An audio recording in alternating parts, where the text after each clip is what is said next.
What letter grade would you assign Tennessee football's offseason so far? Easy answer is it's still incomplete. My answer right now is going to be a C+. Is that too harsh, or is that not harsh enough? We'll discuss at your Tuesday Locked On Vols.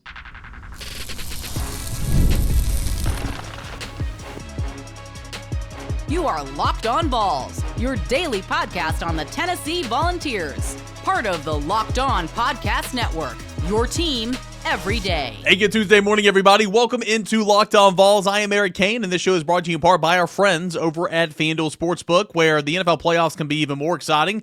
New customers can bet $5 and get $300 in bonus bets if you win that first bet. Visit FanDuel.com to go ahead and get started. What's up, everydayers? Today is your show, and segment number... looks like segment number 2. Yeah, segment number 2. We're going to answer your questions, mailbag questions. I'll do that to the best of my abilities on Tennessee football, basketball, recruiting, all that and more coming up in segment number 2. We're going to kick off the show by discussing what letter grade we would assign Tennessee football's offseason to date. Again, it's incomplete, but we're going to dive down in the weeds on that one. Segment number 3, we'll talk a little Tennessee basketball and some Lady Vols basketball with Caleb Jarreau. That's coming up here on your Tuesday show. Okay, so... what letter or grade would you assign Tennessee football so far this offseason? This was inspired. Okay, I'll just go ahead and get behind the curtain a little bit. This was inspired by our friends over at SEC Unfiltered. Does a great job. Chris Phillips does an awesome job with SEC Unfiltered. Really baseball, basketball, football as well. Kind of covers it all. And he put out some postseason report cards so far for every team in the Southeastern Conference. And of course, Tennessee finished 10-3 with a 6-2 mark inside SEC play this year. He assigned Tennessee with a B+. That's a pretty good grade, okay? And I don't think Tennessee's had a disastrous offseason at all. The B+ was on par with Missouri, who he gave a B+ to. He gave a B+ to, okay, that was it. And then he gave A- to Florida, gave A- to... that was it. Okay, and then the other teams that got A's were South Carolina, Texas, Georgia, and then an A+ to Vanderbilt. And so postseason report card, again, this is just a graphic. I didn't listen to the topic here. Could have been talking about the 2024 season as a whole because, with Vanderbilt, the A+, that kind of makes sense. But it got me kind of thinking, if I were to grade Tennessee's offseason so far with the additions, subtractions, and all that, what letter grade would I assign? And my letter grade would be a C+. C+ is certainly a passing grade. It's not borderline failing. It's not kind of where you want to be, but it's not horrendous. And I know that's not the standard that you should kind of, hold yourself to. But again, my real answer is incomplete because I still think that there could be some movement as the week goes along, right? I mean, there's still players in the transfer portal. Okay, there are 2 teams that finished off the college football playoff season last night where their 5-day windows for the transfer portal is now open. Will there be any departures from the Notre Dame team or the Ohio State team? If so, what positions? Are there any pre-existing relationships in there that Tennessee recruited them out of high school? I don't know. We'll see. I think it'll be interesting here as the last 2 teams, those windows officially open. And, of course, other windows can open if there's some coaching changes down the line. Remember Michigan last year, Alabama last year, both had late windows that opened because their coaches, one left for the NFL and one retired. But I am intrigued to see kind of how all this fizzles out. There's still players in the transfer portal as well. Remember, Tennessee officially starts classes this week. The ad drop date is down the line as well. If there's a way to get players into your school, they're going to figure it out in big-time college football. So there is still some time.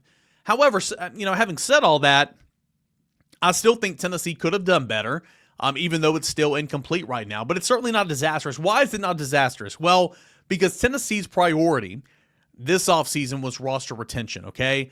Coming up with new deals, discussing future plans, all that type of stuff, settling the waters there. There was a lot of Nico talk later on, towards the end of the transfer portal window on December 28th. Nico obviously is here, and he's your starting quarterback still. Boo Carter got a new job done, talked with the coaching staff, all that and more, expanded role on offense potentially.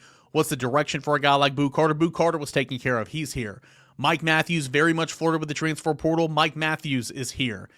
Your secondary, which was phenomenal last year, outside of, Will Brooks, who's leaving via graduation, Jamal McCoy, who did suffer an offseason injury, and we discussed that last week, but Jamal McCoy's not going anywhere. Ricky Gibson's not going anywhere. We mentioned Boo Carter. Those safeties that played a role for Tennessee last year aren't going anywhere.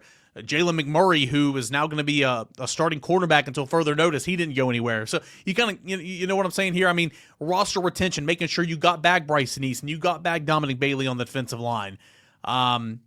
It was big, and I thought Tennessee did a very good job in terms of roster retention and keeping that group intact. I mean, that was priority number one. But of course, you still did lose some players via the transfer portal. You added 3, Wendell Moy Jr. on the offensive line at guard.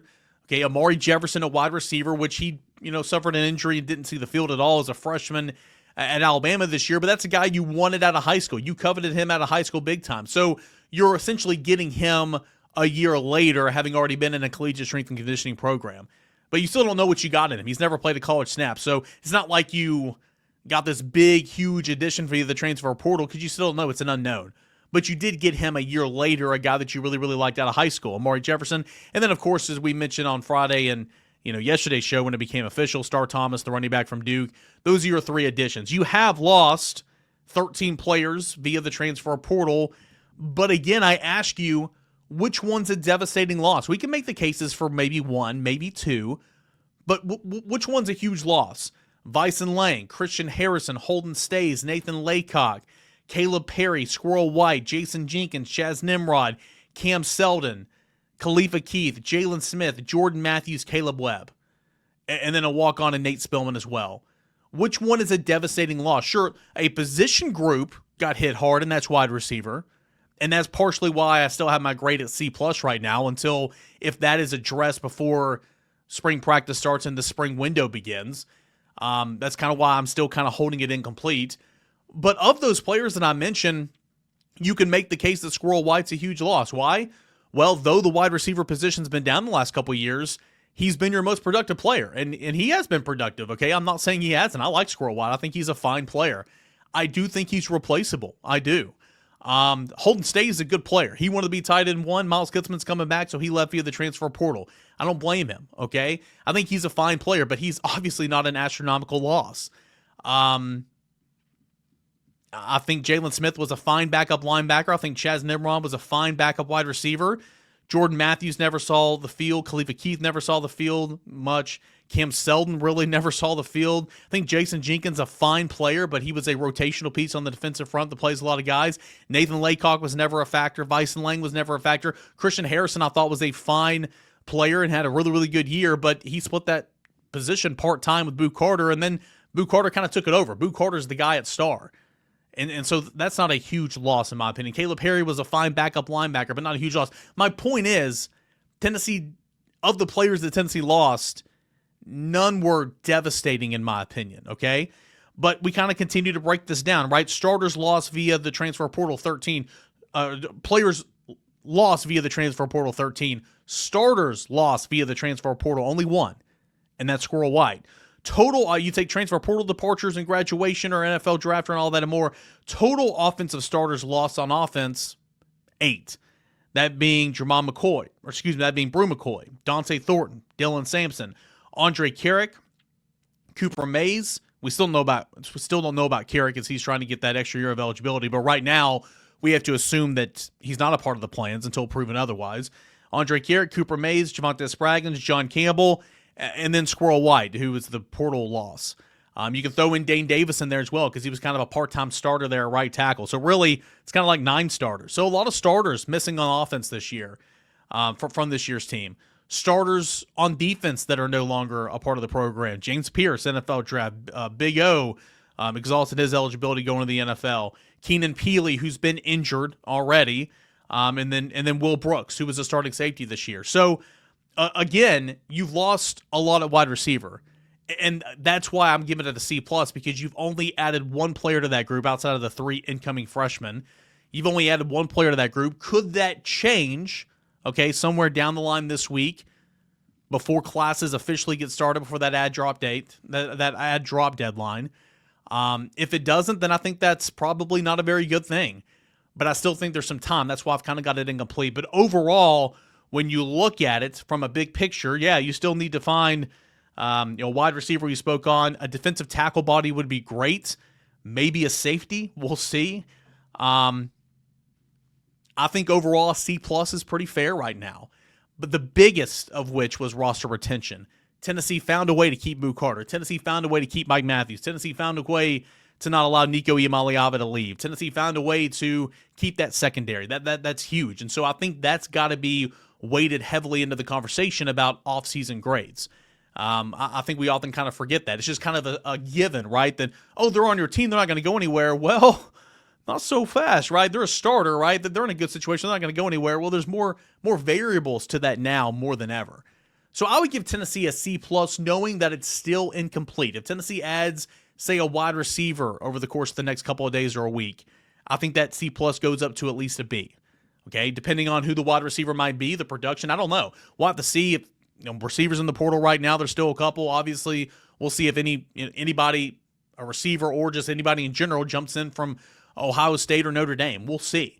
But I would kind of give Tennessee a C+ right now. What say you? Would love to hear from you right here at _Cain and at Locked On Vols, and please comment on the YouTube channel.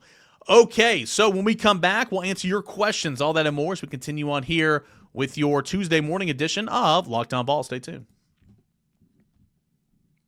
From the first whistle to the final drive, FanDuel makes the NFL playoffs even more enticing and exciting. Right now, new customers can bet $5 and get $300 in bonus bets if you win your first bet. That's $300 to keep up with all the action. The FanDuel Sportsbook app gives you, it's super easy to navigate. It's got a variety of bets that keeps the game exciting. Plus, when you win, you get paid instantly. There's no more waiting around for your winnings. Whether you're betting on your favorite team or just looking to add some extra excitement to the playoffs, FanDuel has got you covered. All you need to do, it's a safe, secure, easy-to-use app, so go ahead and download that or visit FanDuel.com. Join today, and when you do, $300 in bonus bets for those new users. $300 in bonus bets. That's at FanDuel.com.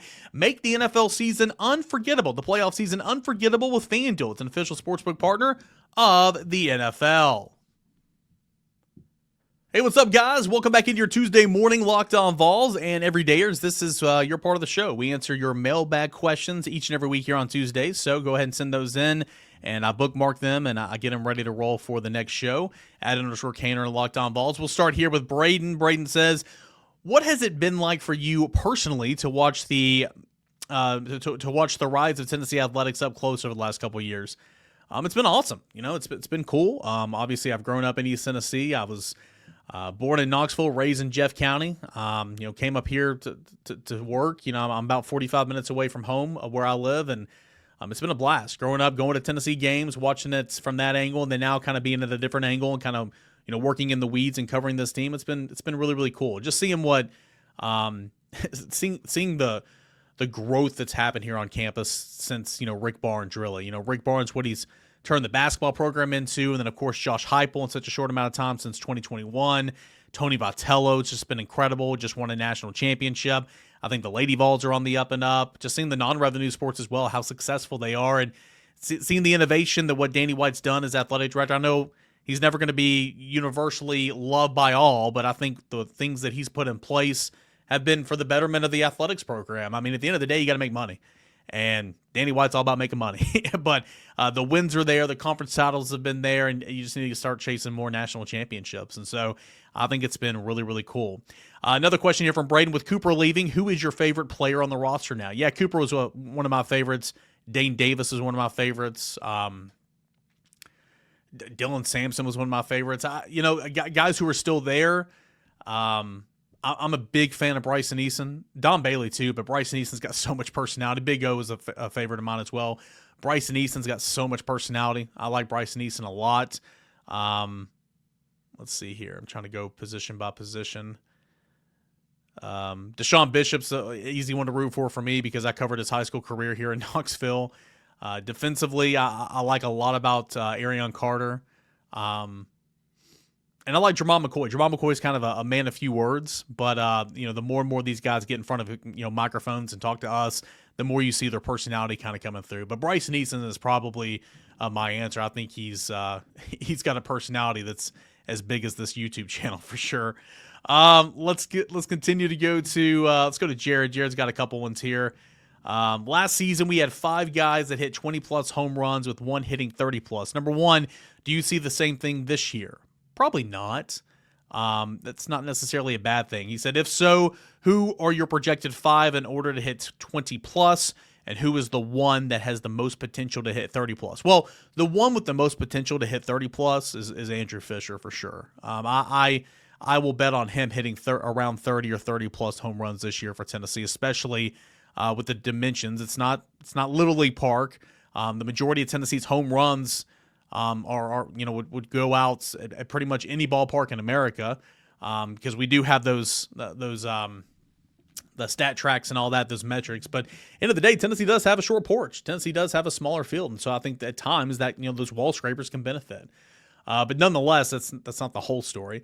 But Andrew Fisher would be mine.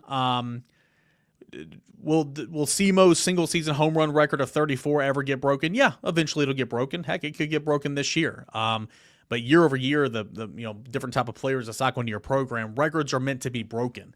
So yeah, eventually I think that'll be broken for sure.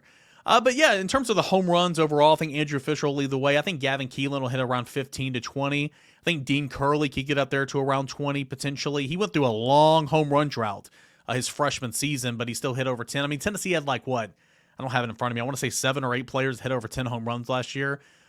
Reese Chapman, if it ever clicks for him, he could be a guy that hits a lot of home runs. I think Hunter Inslee is around a 10 to 15 home run guy. Dalton Bargo, if he's an everyday player, I think that he can be, a multi-home run guy, double-digit home run guy. Cannon Peebles, again, he's still the one that's just so shocking to me from last year because he was a home run hitting machine in the offseason. But, you don't have Blake Burke. You don't have Billy Amick. You don't have Christian Moore. Those dudes were, again, they were dudes, right? I mean, they were dudes. They just hit and hit and hit. So will Tennessee have 5 guys who hit over 20 home runs? I doubt it. But that doesn't mean they're not going to have a hard-hitting, home run-hitting team. Jared's got another one here. James Pierce had one of, if not the, most quarterback pressures in all college football per Pro Football Focus, but didn't have more sacks. This is because he mostly relied on bull rushing to try to get through the offensive tackle instead of more dip spin moves going around the offensive tackle. This is my only way to explain this. I think it's a combination of some things. I mean, at points in times, he over-pursued a lot. There was a couple game stretches there, during October or so that he could have had 3 or 4 more sacks, but he over pursued. And a couple of times he had the guy in his hands and let go.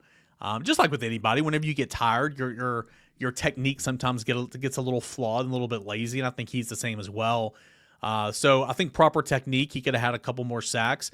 There were a couple sacks in there that he just let go of the quarterback, right? Or he over pursued. And I think that was the biggest thing. But he was one of the nation leaders in pressures for sure, that being James Pierce.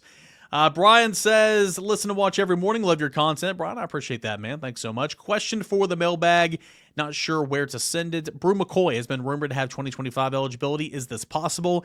Is he out of eligibility? As far as I know, man, he is out of eligibility. Now, there's been some speculation and I even went back and, saw some reports that were, articles written last summer talking about if you appeal this or appeal that, Brew McCoy could have a case to get another year of eligibility, but that is not, to my knowledge, that is not what he's about. He's trying to train, go to the NFL. I mean, remember, he's an older guy to begin with, and if the NFL dream is ever happening, he needs to go now. So to answer your question, no, that is not in the cards for Brew McCoy. Let me check Locked On Vols just to make sure I didn't miss anything. I did not. Okay. And we got a couple more here. We'll go to the YouTube channel. Robert says, how many open shots or how many open spots does football have left? I don't know that exact number right now, but the easiest way to say that is there's room. Okay, there is room for sure. Again, Tennessee had 13 players leave through the portal, plus you had graduating seniors. You did bring in a bigger class of, I think, 25 guys in this class. You've added 3 via the transfer portal so far.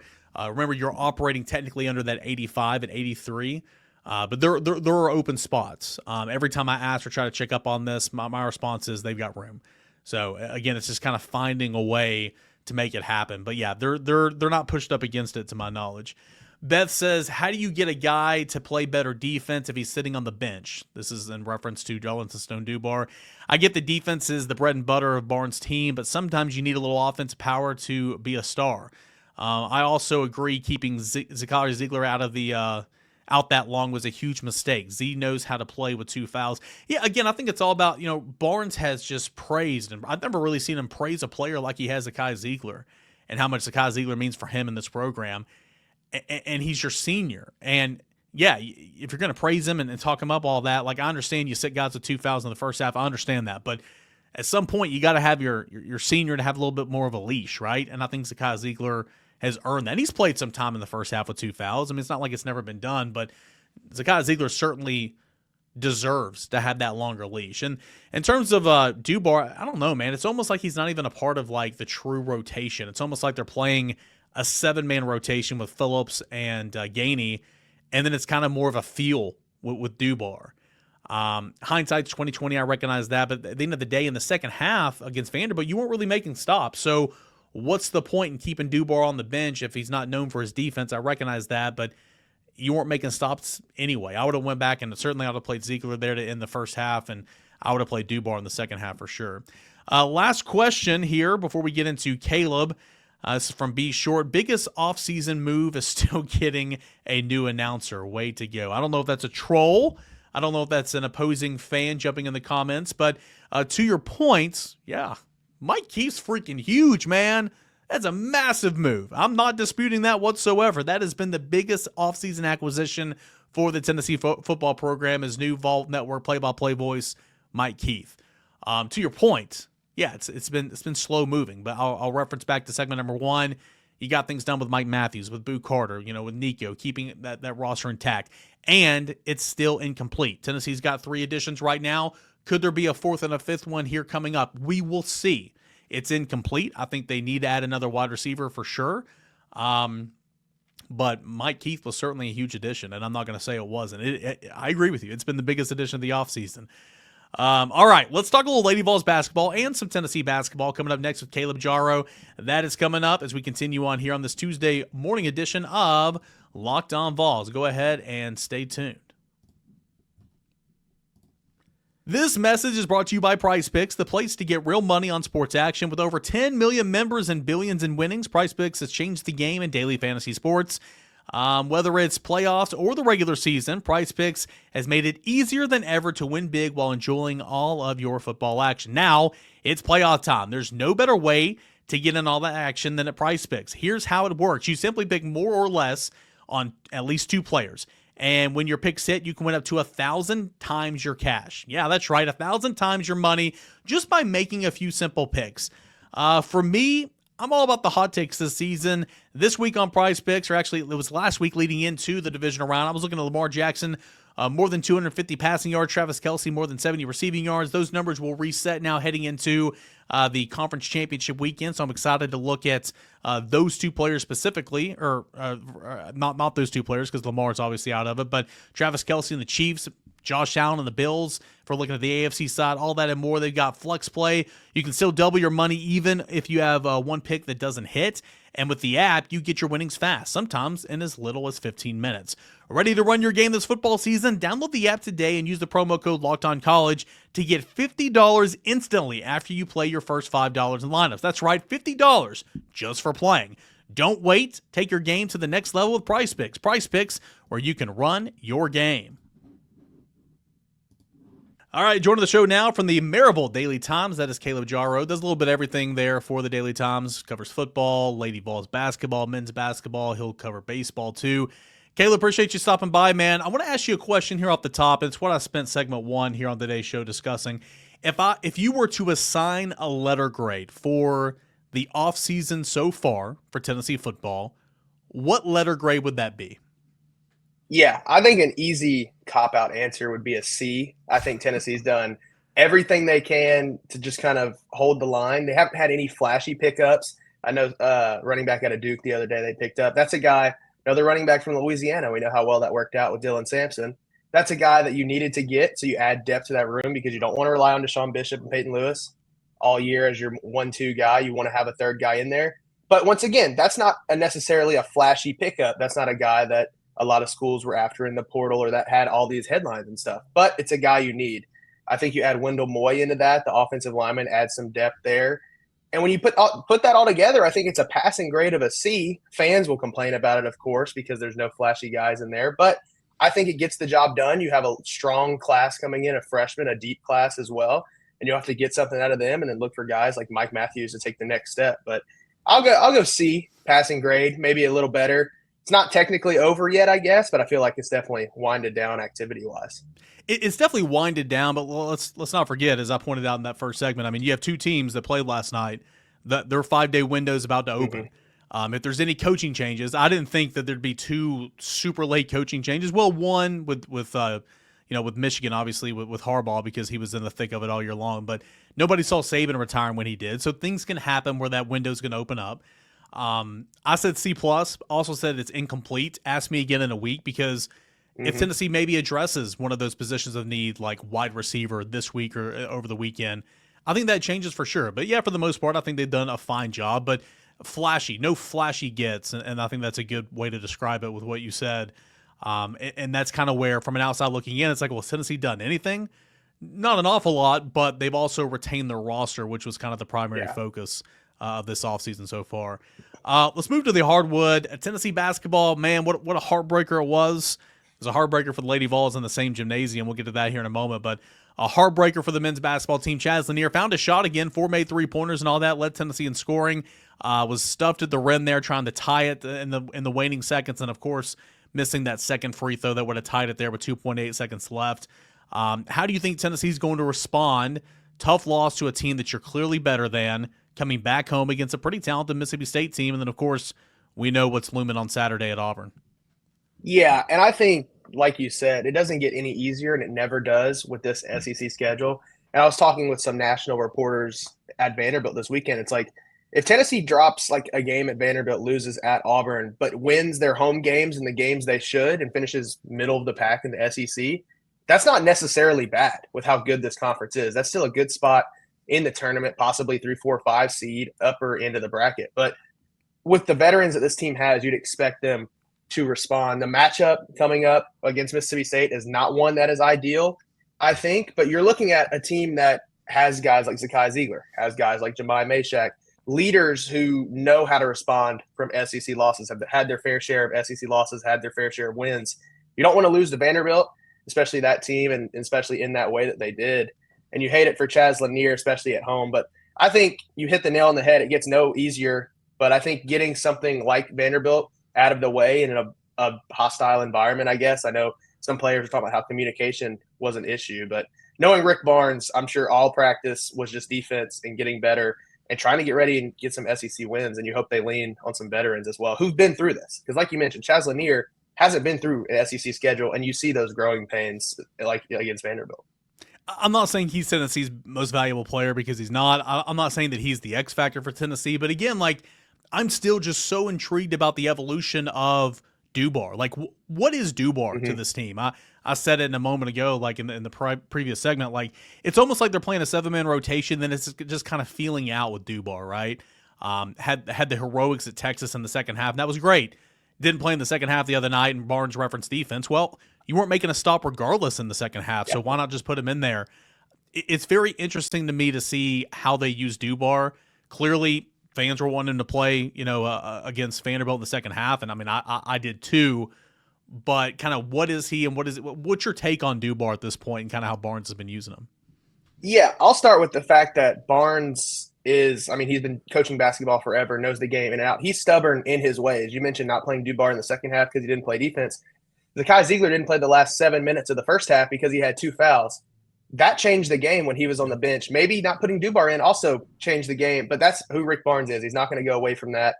There was a stat on KenPom that Tennessee is like 335th for playing guys with 2 fouls in the first half. So that's just who Rick Barnes is. But Dubar specifically, I always sum up Tennessee, especially with guys like Chaz Lanier, and I feel like this was the case last year as well. You usually know what you're going to get out of Zakai and Chaz Lanier, and that's near that 20-point total. At Vanderbilt, Igor chipped in 16. Felix added 16. You need the other guys to make up the rest. And I think Darlin Stone Dubar needs to fill that role of those other guys. You watch him in practice. He knocks down shots. He plays hard. He's not afraid to get hit at the rim. In games, he seems hesitant to take those shots. Another thing Rick Barnes pointed out, he doesn't understand why he's passing up those shots. If you're in the game and we trust you to hit that, you need to take that shot. I think the staff is invested in him because they keep playing him. It doesn't remind me at all of any situation in the past. I always compare it to the Cam Carr situation. Obviously, he's not on the team anymore. But when you asked Rick Barnes about Cam Carr, he said he wasn't playing defense, wasn't trying to learn it, wasn't buying in. With Dubar, they always say he's coming along, he's getting there. We know he's putting in the work. We know he's trying. And I think at some point that flip has to switch. But, I mean, you're looking at it today. This is a podcast for January 21st. You're getting in deep into SEC play. If that flip doesn't switch now, like you said, Cainer, I don't know when he's going to put that together. And with 9 scholarship players, you need him to be a guy you can use. Yeah, with how small the team is and the rotation, like you can't afford just to fill him out. Like he's got to be a part of that normal rotation. But again, like you said, Barnes has forgotten more basketball than I will ever learn on my best day covering this team, so we'll see what happens. I'm expecting to see Tennessee bounce back here. And then we'll see what happens against Auburn. I think it's a huge week for Tennessee basketball. Hey, out the door, I want to ask you about the Lady Vols, man. You covered the Lady Vols, Kim Caldwell's first season at the helm. Got 2 wins, breaking up a pair of losses, but 3 losses in SEC play, 15-3, 3-3 in SEC play. All 3 of those losses in SEC play by 1 possession. A 1-point loss to Oklahoma, a 2-point loss to LSU, and what was a heartbreaker. And then again, another heartbreaker, a 1-point loss on the road in Nashville to Vanderbilt. Why is Tennessee coming up so short in those outcomes? Like what could be the difference maker, I guess, for the Lady Vols in those games? And just been seeing some videos from Caldwell's press conferences. It's almost like effort and rebounding. I think I heard her say this the other day, like, I pretty much coach 2 things, effort, rebounding, and we're not doing those at the level that I want to right now. I think that says a lot. Yeah, and something great about Kim Caldwell, she's going to give it to you straight, like you said. Somebody asked her why, what are the inconsistencies, how do you fix that? She said, at this point, we're an inconsistent team. And so it's either about fixing it or that's just what we're going to be for the rest of the year. And she thinks the ceiling for this group is high. But if you watch that final sequence at Vanderbilt, that sums up this team kind of as a whole. They go down in transition, Ruby Whitehorn's wide open, hits a layup, takes the lead. That's the offense working. You go back to the other end, Vanderbilt throws it in. Camille Pierre blows by her defender, puts it up, misses. Nobody for Tennessee boxes out. There's not a single person boxing out. Michaela Blakes comes in from the free throw line, tips it in for the win. That's this team in a nutshell. They don't offensive rebound. They don't box out. And it's the same things that plagued them in non-conference play and early in SEC play and every single loss that's happening now. Like you mentioned, a lot of that is effort. A lot of it is just kind of knowing what's happening. You add some of those other issues they've had. The games that they've lost, they don't push it in transition like they should. They let the other team control the pace. Part of that, too, is not getting stops. The whole point of this Kim Caldwell system is that Tennessee is going to take more field goals than you, and they might shoot at a lower percentage, but Tennessee is going to win because they're shooting 30% but taking 80 shots, while Vanderbilt, in a perfect scenario, would shoot 40% on their 60. That didn't happen. All of those things combined for an ugly, ugly second quarter at Vanderbilt where they were outscored 16-5. With crazy scoring droughts. They hit 1 field goal in 10 minutes in that second quarter. So if you want to see Tennessee's issues, it's that Vanderbilt game wrapped up. But now this is a turning point for this team because you have a brutal stretch where you travel to Texas, you host South Carolina, and those are probably 1-2 for top teams in the country overall. And then you kind of get a break with Missouri after that. And then it's UConn coming to Knoxville. So there's no breaks in the schedule. Plus you mix in the fact that Kim Caldwell is expected to give birth to her first kid any day now. So you're going to probably have an interim coach during that stretch, at least for a little bit, I would assume, and in practice. So this is a big stretch for this team, and it's a matter of will they, once again, flip that switch? Because the issues are not, surprises. It's been the same issues all season. And Kim Caldwell said it best. They keep preaching it. They keep telling them. Earlier in the year, she thought maybe if they took a loss, they would realize these issues are, holding them back. Now they've taken 3 losses. And it's not getting any easier. So I'm sure whenever they go to Texas into the Hornets' nest down there, they're going to be wanting to do the same thing, crash the boards, slow them down, dare them to shoot 3-pointers. Tennessee refused to go into the paint and get easy layups, settled for 3-pointers, missed the 3-pointers because Memorial Gymnasium is a crazy place to try to shoot. Kept doing it and ended up with a loss. So, I mean, this has to be a turning point for this team because it's the same. It's nothing new. It's the same things every time. And on paper, their skill is a lot higher than what Vanderbilt was. Really appreciate Caleb Jarreau, the Maryville Daily Times, for stopping by and talking on a number of subjects, a little bit of baseball, a little bit of football, a little bit of men's basketball, and of course the Lady Vols there to end our show. Make sure to follow his work. He's one of the younger reporters, in town. He does a fantastic job, so I appreciate Caleb for stopping by the show. Thank you guys for watching us here, listening to us here on a Tuesday Locked On Vols. We'll come back tomorrow, have a little Award Wednesday, continue the conversation, react to Tennessee's outcome against Mississippi State, all that and more on a Wednesday Locked On Vols.